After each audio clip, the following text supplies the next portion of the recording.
It's a beautiful morning, Gran. Yes, sir? But I've been too long in City Pent. Last night I dreamt I was at Haggard Hall again. Indeed, sir. The crows were calling from the great elms.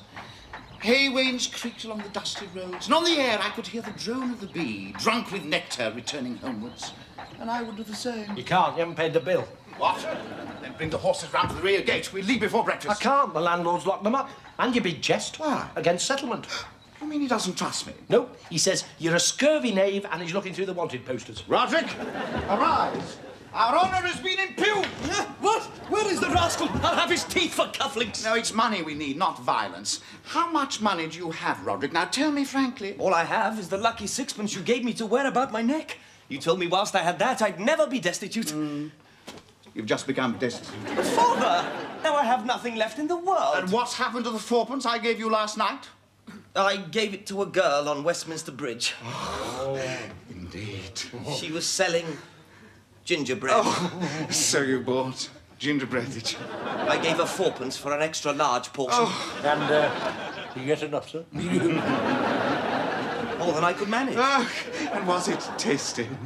Well, why don't you try some? There's plenty left. What, you fool? You spent our last fourpence on gingerbread when ruin stares us in the face? What would you like me to do, Father? Go out into the streets and beg? Roderick, no Haggard has ever begged. We've known hard times, but we're a proud family and bow the knee to no man. We'd starve and see our children starve before we begged for money. No, Grange will beg. What? Wait a minute, I've never begged before. There's nothing to it, Grange. All you have to say is a penny for a cup of tea, governor. You'll soon get the hang of it. But, Father, Grunge looks too well fed to be a beggar. Well, we'll starve him. You can go without your breakfast. And pull your stomach in. And the clothes are too good. Well, the rip of the shirt should answer that. It's my best shirt.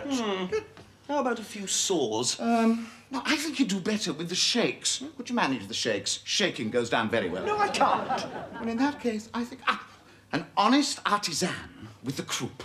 Roderick, the stool.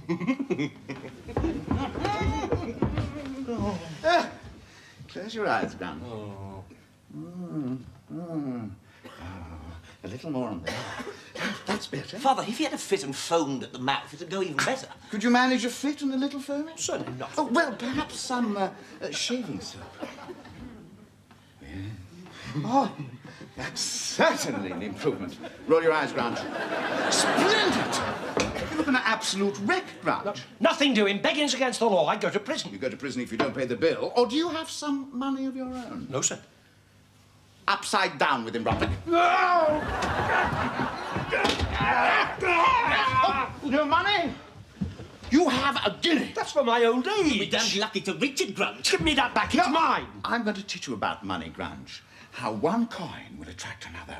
With Roderick's sixpence and your guinea, I shall work a miracle. You will see and be amazed.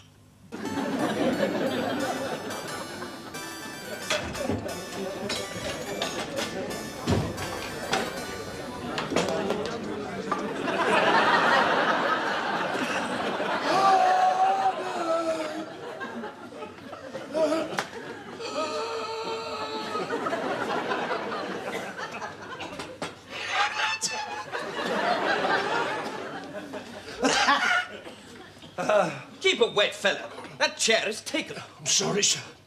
I was just overcome by fatigue.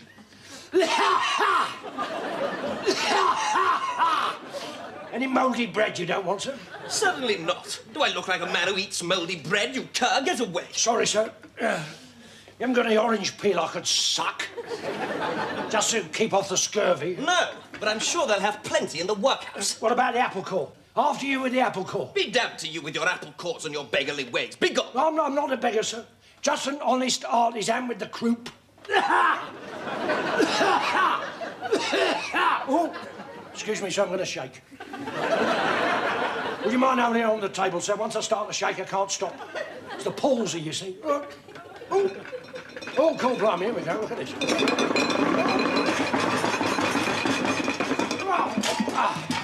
That's better. I'm all right now, sir. Then take your sickly carcass out of here before you feel my sword across your back. Yes, sir. As soon as I get my strength. Only I slept by the Fleet ditch last night and inhaled the fumes. Still a bit groggy. But don't think I'm frightened of work, sir. I'll rub your horse down for sixpence. Rub you down for sixpence. I'm desperate. Get away. There's nothing wrong with you but a touch of the swipes. If I gave you money, you'd only spend it on gin. No, sir. You couldn't let me have the rind off that cheese, could you? For the little ones and the wife, who is in a delicate condition. Yes, you've plenty of strength for that, I'll warrant. Now get you gone before you feel my boot up your backside. Yes, sir.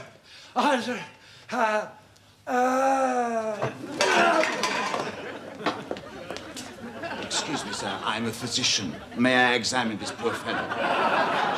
You may, but you do better to ignore him, sir. He has the swipes. No, there's nothing wrong with this poor wretch that a decent meal wouldn't cure. What we have here is hunger. What sort of society is this that treats an honest man so? I am a poor physician. I can hardly sustain myself. But here is sixpence for you, my poor man. And I hope the rest of you can live with your consciences. Oh, God bless you, sir. I'll crawl out of here as soon as I get my strength back. One moment. You shame me, sir. I am a rake and a libertine, but pray God I still have some good in me. This poor fellow has made me realize the error of my ways. And I take this guinea I was to wager at the tables and place it in his hat. Gentlemen, we shouldn't just feel in our hearts for this man, but in our pockets. Well said, sir. Will you join us in this act of charity?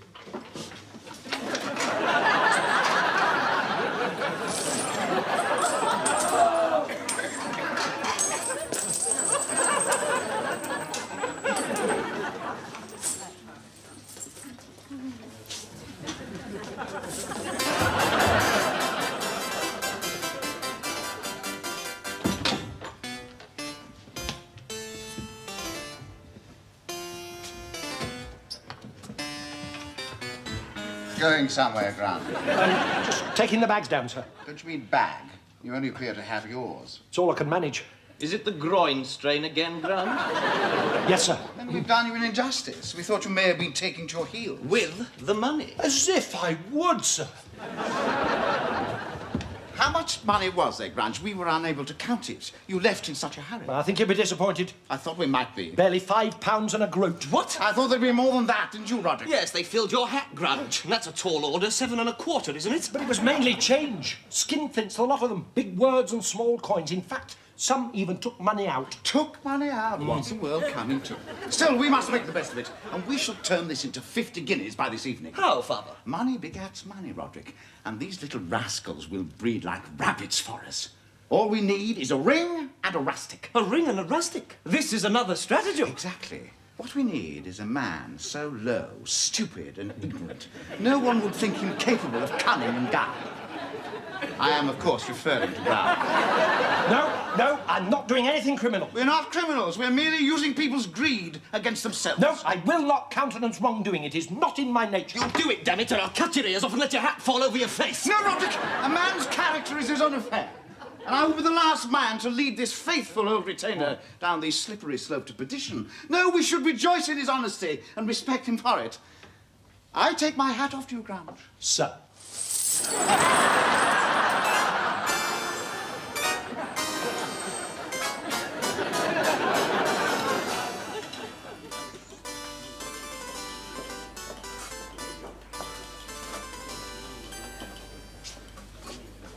Sir? Sir, I sat here last night and during the consumption of a mutton chop mislaid a ring. Perchance you may have seen it. No, sir. Would you describe it? It is a simple gold ring with a green stone, of no great worth, but of considerable sentimental value. One moment.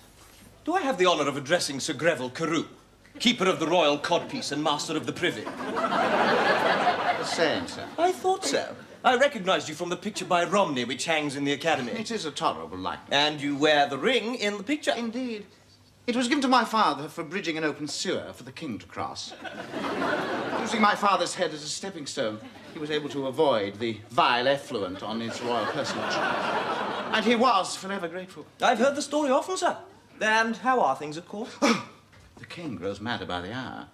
Now he thinks he's a turnip. It's all we can do to prevent him throwing himself into the stew. Ah, 'tis grave news. Indeed it is. I fear for the country. I would not like to tell him that I'd lost the ring. He would be most distressed. I shall therefore post a reward of 100 guineas for its safe return. I now must speak with the landlord. Your son, sir? And yours, sir.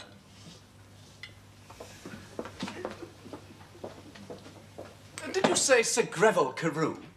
Keeper of the Royal Codpiece, Master of the Privy, and the richest man in Westminster. But he had a hole in his breeches and dirty linen. Tax evasion, hasn't paid a penny since 1759.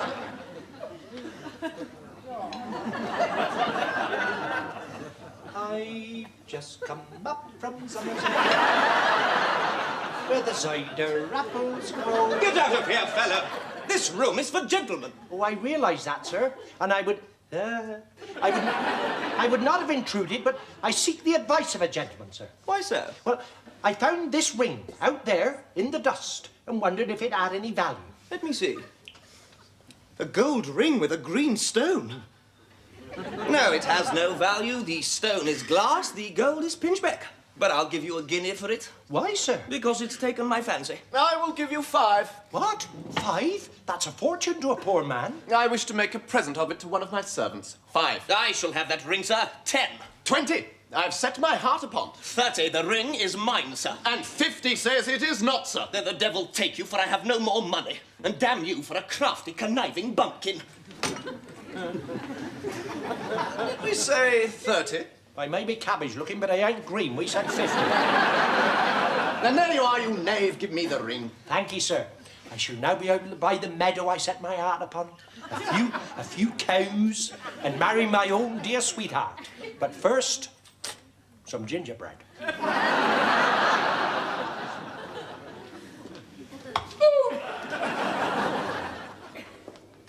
Great news, sir. I have found the ring. What? Given to your father by his late majesty.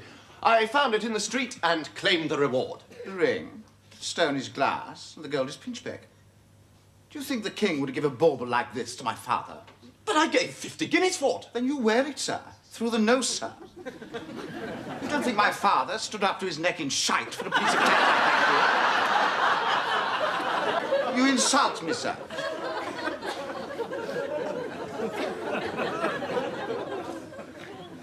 What do you think, Grant? Totally convincing.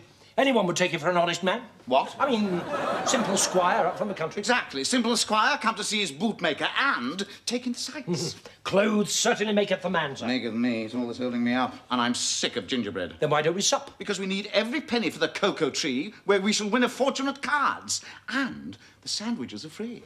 Supposing you lose. Do I ever lose? What if you cheat? Well, of course I'm going to cheat. Roderick is looking for a couple of ripe pigeons at this very moment, and we shall give them a game they'll never forget. Now, you just remember your part in the proceedings. You will stand behind my opponent's chair, innocently scratching yourself, and you will inform me of the cards that he has in abundance. You ready? Hearts. Hearts. Diamonds. Diamonds. Spades.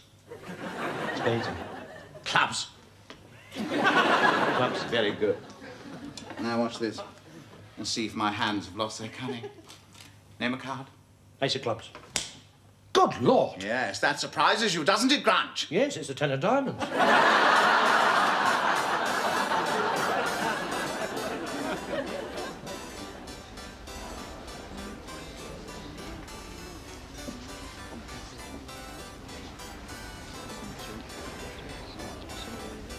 Are you playing, sir? Play. This table is for cards. Is it really? Oh, of course, the Green Bays. I should have known.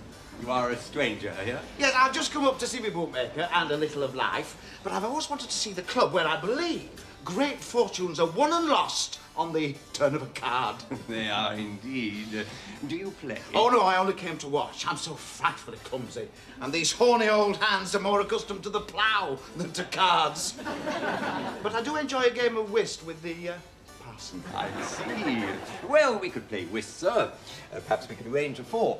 But I should point out that we pay for reasonably high stakes at the club. Oh, well, it's been a good harvest, and nothing ventured, nothing gained. Allow me to introduce myself. Hugo Maltravers. Oh, Squire Simple, sir. Your servant. Now, who can we find?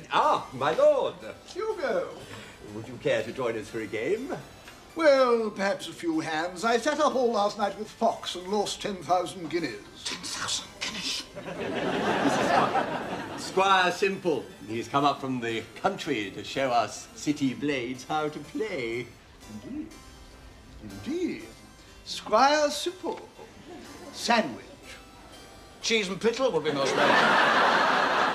No, it's Lord Sandwich. Oh, Lord Sandwich. Oh, your servant, sir. Since we need a 4th, allow me to introduce you to a recent acquaintance of mine, a dashing young blade who's come to London to dissipate a fortune. Quentin Fuchs, who this very evening had a blind fiddler tossed in a blanket, overturned a pie stall in Covent Garden, and exposed himself to the orange sellers in Vauxhall. A deuced fine fellow, but a trifle drunk, I'm afraid. No matter. Perhaps they would care to play against us, my lord. We could have town versus country. Fuchs, allow me to introduce Squire Simple. Your servant, sir.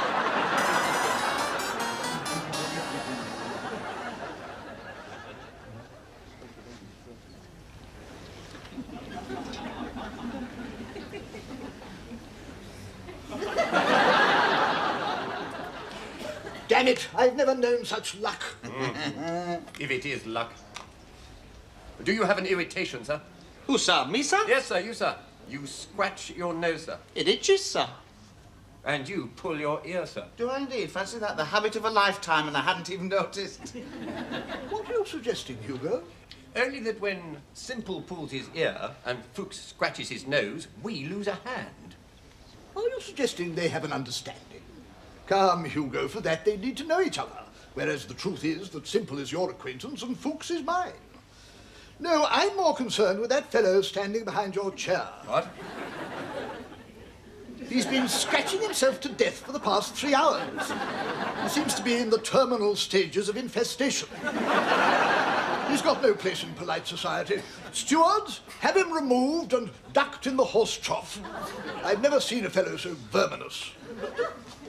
You powdered tosspot. Now, how do we stand? Well, I believe I'm a trifle ahead. By how much, sir? 50,000 guineas, 5 whorehouses, and the town of Deal. Well, I think that's enough for one night. I'm hungry. I think I'll pop down to Bellamy's for a meat pie. You're not thinking of leaving us, sir, before we've had the opportunity for revenge? We'd be most upset, sir, if you were to do that. In that case, I'll have a sandwich. And I'll have a sandwich. Whose turn is it? Hugo. One moment, what card is this? The ace of spades. Yes. How did you know?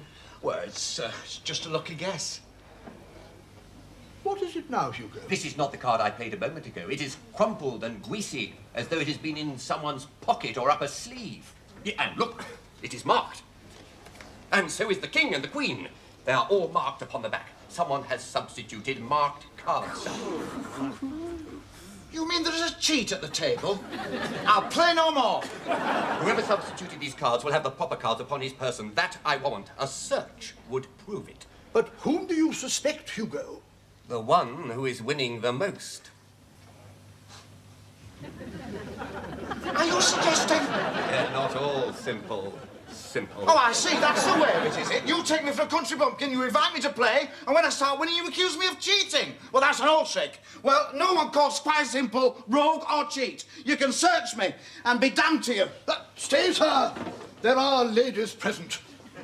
I'll accept your words. No, I'll not let the matter rest. If those cards have been removed, it is not by me. Sir, let me say that I, for one, believe you to be an honest man. I consider myself a judge of character, and I swear I have never seen such worth and decency in a human face. You are the backbone of England. You have in you, sir, all that has made this country great. I am ashamed to be party to this, and I apologize. That is most handsome of you, sir. Now I suggest we look further for the real culprit. And we need not look further than the man who is, at this moment, attempting to consume the evidence. What? Where did those come from? Ha! As if you didn't know. What can I say, sir? I can only apologize.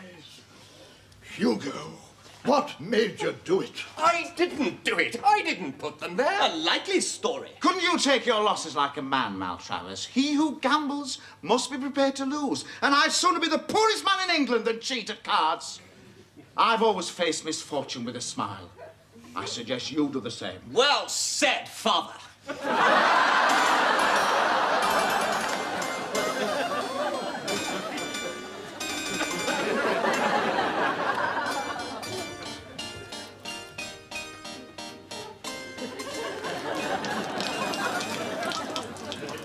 Ah, Grange, you're still wet. They put me in the horse trough, sir. Never mind, you're due for a bath. I don't mind, sir. At least it wasn't in vain. You must have made a fortune. You were right. You started off this morning with a guinea and sixpence, and now you're in a vast estate. I take my hat off to you, sir. Keep it on, Grange. I did have a fortune within my grasp, but that ninny of a son betrayed us. All bets were declared void, and I've been challenged to a duel at Kensington Field. If I fail to appear, I shall be branded a coward. You mean you're going to fight? No, I'm going to be branded a coward, Grange. Fetch the horses. But what about the bill? Don't worry, thank heavens we still have the 50 guineas we started with. Where is it? Well, I gave it to Roderick for safekeeping when things got nasty. You gave 50 guineas to Master Roderick for safekeeping in London? Yes, and why not? Oh, you can buy an awful lot of gingerbread for 50 guineas, sir. I doubt whether we'll see him again tonight. Perhaps not even this year. That's where you're wrong, Grange. My son is not a fool. Ah, I hear his step on the stairs. Roderick, you're late. Where's the money? I haven't got it at the moment, Father. But you can't have spent 50 guineas, not even on gingerbread. No, I've invested 50 guineas. Invested? I've had a stroke of good fortune, Father. After leaving you, I stopped at a tavern for a drink. I needed something to soothe my temper, or I'd be down at Kensington Field right now, giving his lordship a taste of powder and shot. Yes, of course. Whilst I was drinking, I met this awfully nice fellow, and while we were talking, in came this absolute fool. Really? Yes, a complete idiot. And he had in his possession a number of shares, the worth of which quite exceeded their face value. But the fool had no idea of this. But the awfully nice fellow did. Yes, he became most excited. I'm sure he did. Now, this idiot wanted more money for drink and offered to sell the shares for 100 guineas. Not such an idiot, Roderick. Oh, yes. The shares were worth 5 times as much. And who told you this? The awfully nice fellow. Yes, so we pooled our money and bought the shares. From the complete idiot. And tomorrow we're going into the city to sell them. You and the awfully nice fellow. Yes, and you know, he's trusted me with the shares. That's how nice he is. I see them. Yes, I see their certificates in the South Sea Trading Company, Roderick. Yes, Father. You fool, they've gone bust! What? You mean they're worthless? Not entirely. You could always tear them in half and put them on a string in the privy. I can see no other use for them. And now I'm going out. But you haven't any money, Father. Haven't I? That's where you're wrong, Roderick. That's my lucky sixpence, Father. But it isn't working, is it, Roderick? But what can you buy for sixpence, sir?